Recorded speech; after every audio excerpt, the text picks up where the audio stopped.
Jika anak normal ketika mencapai umur 9 tahun akan masuk ke kelas 3, tapi anak ini masuk ke kelas 10.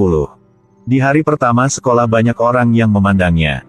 Dia melihat itu dan merasa biasa saja, lalu omong kepada ibu. Ibu coba lihat. Gadis itu sudah hamil. Selamatnya. Di hari sekolah pertama dia berdebat dengan teman sekelasnya. Iya, ada apa? Sesuai aturan siswa. Rambut dia pepanjang kelebihan. Baju gadis itu juga terlalu bening. Aku bisa melihat BH punya dia.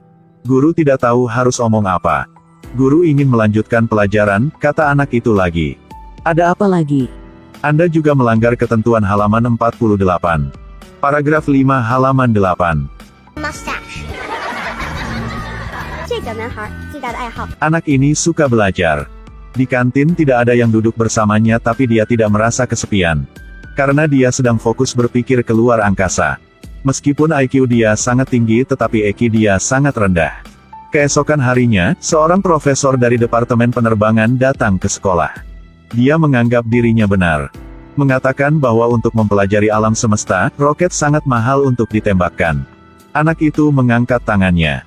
Jika ingin menghematkan duit, mengapa tidak ambil kembali setelah roket udah terbang?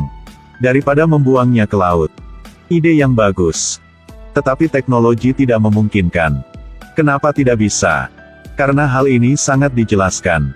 Karena melibatkan perhitungan yang rumit. Mungkin saya bisa membantu. Apa? Mungkin kamu sudah menemukan.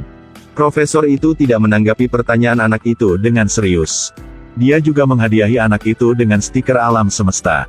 Tindakan profesor itu membuat dia marah. Dia memutuskan untuk membuat profesor itu harus meminta maaf. Malam itu, ketika sedang makan, ibu melihat dia dan tanya. Kamu sedang berpikir apa? Tidak ada apa, aku hanya berpikir. Ketinggian dan kelebahan yang paling cocok. Sehingga roket dapat digunakan kembali. Orang tua dia langsung terkejut. Di malam hari dia masih fokus pada penelitian, ayah suruh dia tidur. Tetapi baru keluar dari kamar, lampu di dalam langsung menyala lagi. Dia ingin menggunakan komputer, tetapi dia tidak punya uang untuk beli. Dia mencari ke rumah nenek dari mama. Nenek bisa bantu apa untuk kamu? Berapa banyak nenek meninggalkan untukku saat nenek meninggal? Jangan bertemu lagi. Hasilnya nenek tidak bertemu dengan dia lagi.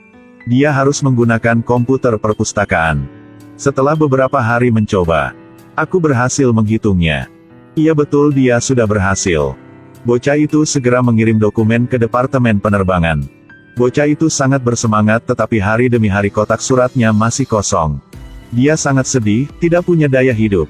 Akhirnya ayah dia harus antar anak ke Departemen Penerbangan. Mintalah anak itu mengulangi rumus ini kepada profesor. Profesor langsung terkejut. Karena resep ini ditulis oleh anak kecil dengan umur baru 9 tahun. Dan orang duduk di depan dia adalah profesor dari Departemen Penerbangan. Profesor bingung tidak tahu harus omong apa. Rumus matematika ini dapat mengubah sejarah penerbangan. Tetapi anak itu tidak peduli. Dia hanya ingin profesor harus minta maaf kepada dia. Karena berapa hari yang lalu profesor yang ketawa dia di dalam kelas. Profesor langsung minta maaf padanya dan menjelaskan bahwa, kamu coba mengerti seperti ininya. Walaupun rumus kamu benar. Tapi teknologi sekarang masih belum mampu memenuhi permintaan. Yang berarti rumus matematika kamu lebih cepat dari zamannya. Mungkin begitu. Oke, hubungi aku ketika Om bisa. Seorang remaja yang jenius. Belajar di sekolah menengah, tetapi mendapatkan nilai bagus di setiap mata pelajaran. Namun itu, pembelajar yang baik juga menghadapi kesulitan. Sekolah mengadakan pameran sains. Dia menulis banyak rumus dan siapkan banyak dokumen. Sepertinya hadiah pertama akan diberikan padanya. Tapi hasil pollingnya mengejutkan.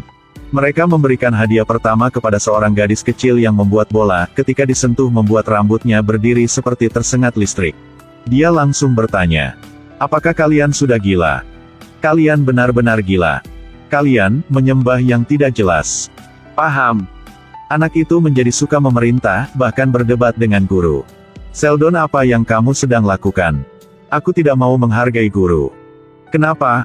Aku sedang memprotes sistem sekolah. Turunkan kakinya. Bagaimana jika tidak? Semua guru tidak bisa menahan lagi langsung mencari kepala sekolah. Semua guru marah, dan sekolah juga tidak bisa melakukan apa. Hanya biarkan dia pergi ke universitas untuk mendengarkan ceramah. Ketika dia memasuki ruang kuliah yang dia sudah menunggu untuk waktu yang lama. Tetapi baru dimulai dia sudah merasa kebosanan. Kamu sedang mendengar apa tidak? Aku merasa bosan karena guru.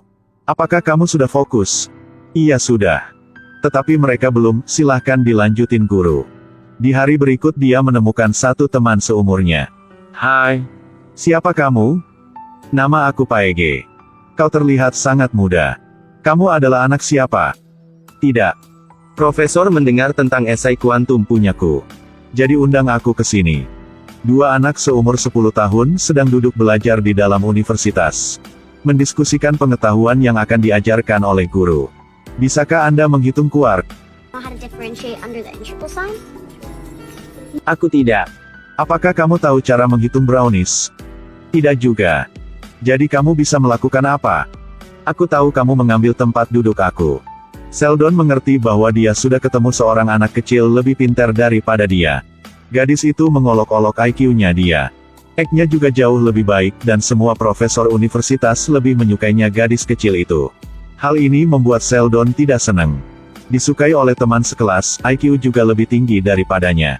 Dia awalnya sudah tidak suka datang ke tempat sekolah. Tidak menyangka ibu dia menundang gadis itu main ke rumah dia. Dia memberitahu Sheldon melalui teks. Tetapi sendirian dia masih fokus di dalam ruang lab. Ibu Sheldon menasihatinya untuk berbicara lebih banyak, berteman lebih banyak. Ibu tidak punya banyak teman. Jadi ibu ingin kesempatan ini. Hi, my name is Zini. Tidak ada pilihan lain, keesokan harinya Sheldon persiapkan dengan sangat baik. Terutama adalah memakai busur favoritnya. Obrolan dari orang tua mereka sangat baik tetapi percakapan antara dua anak itu sangat membosankan. Sheldon membawanya ke ruangan untuk memamerkan prestasinya. Berharap bahwa Paege akan takut. Ini adalah TTD dari Profesor Proton, kamu tahu gak? Apakah kamu menonton acaranya? Tidak, aku tidak suka yang itu. Tidak suka. Menurutku dia membosankan. Sheldon tidak bisa omong apa. Dia memutuskan untuk ajak Paege main game bersama. Apakah kamu suka bermain catur? Sangat senang jika main ini. Oke. Tapi aku tidak pintar main ini. Mereka bermain catur dan berbicara. Kamu merasa bahwa kamu mirip dengan orang lain gak? Tentu saja tidak. Aku juga. Aku suka perasaan jika aku lebih pintar daripada orang lain. Aku juga. Sheldon berpikir pikiran mereka sama. Dia merasakan bahwa dia sudah menemukan jodoh dalam kehidupan ini. Sekakmat. Kamu sudah kalah. Ternyata aku lebih pintar daripada kamu. Sheldon merasa dia disarkastik.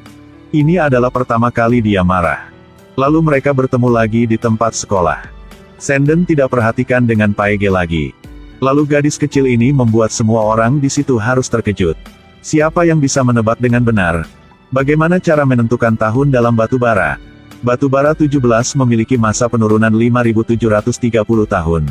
Sejak itu digunakan dengan orang lain untuk menghitung. Tetapi Paege juga punya penderitaannya sendiri. Hubungan antara orang tuanya tidak baik. Bahkan memperebutkan hak asuh anak. Ini membuat Sheldon bersimpati. Sheldon pintar tapi tidak punya banyak emosi. Dia bahkan tidak memiliki perasaan untuk keluarganya. Tapi setelah bertemu Paege dia belajar untuk menghormati.